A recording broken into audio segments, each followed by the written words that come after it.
নমস্কার বন্ধুরা, আমার চ্যানেলে সবাইকে স্বাগত জানিয়ে আরও একটি নতুন রেসিপি শুরু করছি। এটি একটি মাছের রেসিপি বা ফিশ রেসিপি। এটিও আপনারা যে কোনো স্পেশাল দিনে বানিয়ে খেতে পারেন। পমফ্রেট মাছের গ্রেভি। আর এই রেসিপিটি বানানোর জন্য আমি কিছু টিপস অ্যান্ড ট্রিক্স ফলো করেছি, যেগুলি আপনাদের সঙ্গে আমি শেয়ার করছি। এখানে আমি রেসিপিটি বানানোর জন্য দুটো বড় সাইজের পমফ্রেট মাছ নিয়ে নিয়েছি। খুব ভালো করে ধুয়ে লবণ আর হলুদ মাখিয়ে নিলাম। ও হ্যাঁ, তার আগে অতি অবশ্যই করে নাইফের সাহায্যে এইভাবে কাট লাগিয়ে নিতে হবে, নাহলে কিন্তু মশলাটা ভিতর পর্যন্ত যাবে না। তো এইভাবে আমি লবণ হলুদ মাখিয়ে 10 মিনিট মতো রেস্টে রেখেছিলাম। তারপরে মাছগুলোকে হালকা করে ভেজে নিচ্ছি, জাস্ট এপিট ওপিট করে ভেজে নিচ্ছি। যে কোনো স্পেশাল দিনে আপনারা গরম গরম ভাতের সঙ্গে এই রেসিপিটি ট্রাই করতে পারেন। যেহেতু পমফ্রেট মাছ একটু পাতলা ধরনের হয়, তাই খুব বেশি ভেজে নিলে কিন্তু মাছের অংশ বেশি পাওয়া যাবে না। হালকা করে ভেজে তুলে রেখে ওই একই তেলে দিয়ে দিলাম গোটা জিরে ফোড়নে, দিয়ে দিচ্ছি কিছুটা চেরা কাঁচা লঙ্কা 5 থেকে 6টা মতো। ভালো করে ফোড়নটাকে আমি ভেজে নিচ্ছি। এবার আমি দিয়ে দেবো একটা বড় সাইজের পেঁয়াজ, এইভাবে মিহি করে কুচো করে নিয়ে দিয়ে দিলাম। যেহেতু আমি গ্রেভি করে বানাবো, তাই পেঁয়াজগুলোকে খুব লাল লাল করে ভাজবো না, তো এই কারণে মিডিয়াম ভেজে আমি তারপর দিয়ে দিলাম আদা, গ্রেট করে নেওয়া আদা 1 টিস্পুন মতো, আর রসুন পেস্ট দিয়ে দিলাম 1 টিস্পুন। ভালো করে এটাকে এখন আমি কষিয়ে নিচ্ছি।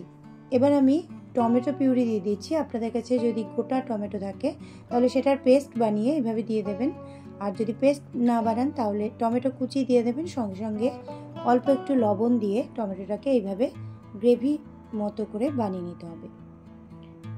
এবার দিয়ে দিলাম আমি 4 টেবিল স্পুন মতো টক দই। ভালো করে ফেটিয়ে নিয়ে টক দইটা দিয়ে দিতে হবে, না হলে টক দইটা কিন্তু ফেটে যেতে পারে। গ্রেভিটা যাতে স্মুথ একটা গ্রেভি তৈরি হয়, তাই জন্য টমেটো পেস্টটা দেওয়া একটু জরুরি। এবার আমি কালারের জন্য একটু হলুদ দিয়ে দিলাম। ভালো করে একটু মশলাটার সঙ্গে মিশিয়ে নিচ্ছি, আর দিয়ে দেবো এবার কালারের জন্য কাশ্মীরি রেড চিলি পাউডার বেশ খানিকটা। কাশ্মীরি রেড চিলি পাউডার দেওয়ার পর ধনে গুঁড়ো দিয়ে দিচ্ছি আমি 1 টিস্পুন, হাফ টিস্পুনের একটু কম জিরে গুঁড়ো, আর স্বাদ অনুযায়ী লবণ দিয়ে দিলাম। সমস্ত রকম মশলাগুলো ভালো করে মিশিয়ে নিয়ে এবার পালা হলো ভালো করে কষিয়ে নিতে হবে।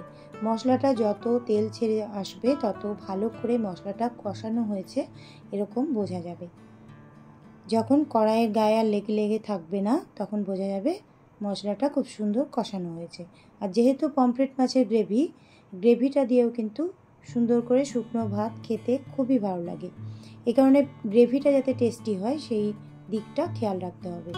তেল বেরোনো পর্যন্ত আমি গ্রেভিটাকে কষিয়ে নিলাম ভালো মতো। এইবার অল্প একটু জল এখানে অ্যাড করে দিতে হবে, কারণ মাছগুলোকে ভালো করে এর সঙ্গে ফুটাতে হবে। এবার আমি অল্প একটু স্বাদের ব্যালেন্সের জন্য চিনি দিয়ে দিলাম। এই চিনিটাতে কিন্তু মিষ্টি ভাব আসবে না, স্বাদটার একটা সুন্দর ব্যালেন্স আসবে। কিছু চেরা কাঁচা লঙ্কা আরও দিয়ে দিলাম। তারপরে মাছগুলোকে ওপর থেকে ছেড়ে দিলাম। এখন গ্রেভিটা মাছের ওপরে ওপরে লাগিয়ে দিচ্ছি। এইভাবে একটা পিঠ 2 মিনিট মতো কুক করে নেওয়ার পর উল্টে দিয়ে আরও একটা পিঠ কুক করে নেব।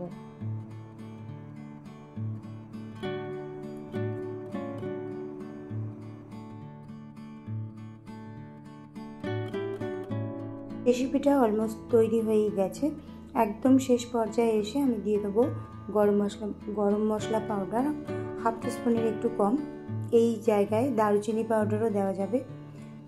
এখন পুরোপুরি তৈরি হয়ে গেছে। আমি গরম ভাতের সঙ্গে পরিবেশন করে দেখাচ্ছি। একবার অন্তত বানিয়ে খাওয়ার রিকোয়েস্ট রইল। আপনারা বাড়িতে অবশ্যই ট্রাই করবেন, খুব তাড়াতাড়ি এই রেসিপিটি হয়েও যায়। আর এর সঙ্গে কিন্তু আর অন্য কিছুই লাগবে না, গ্রেভিটা দিয়েই কিন্তু সুন্দরভাবে খাওয়া হয়ে যাবে। রেসিপিটি ভালো লাগলে লাইক, কমেন্ট, শেয়ার আর সাবস্ক্রাইবের অনুরোধ জানাচ্ছি। রেসিপিটি খুব বেশি ভালো লাগলে ফ্রেন্ডস এবং ফ্যামিলির সাথে হোয়াটসঅ্যাপ বা ফেসবুকে শেয়ার করে দিতে পারেন। আজকের মতো এই পর্যন্তই। অনেক শুভেচ্ছা রইল।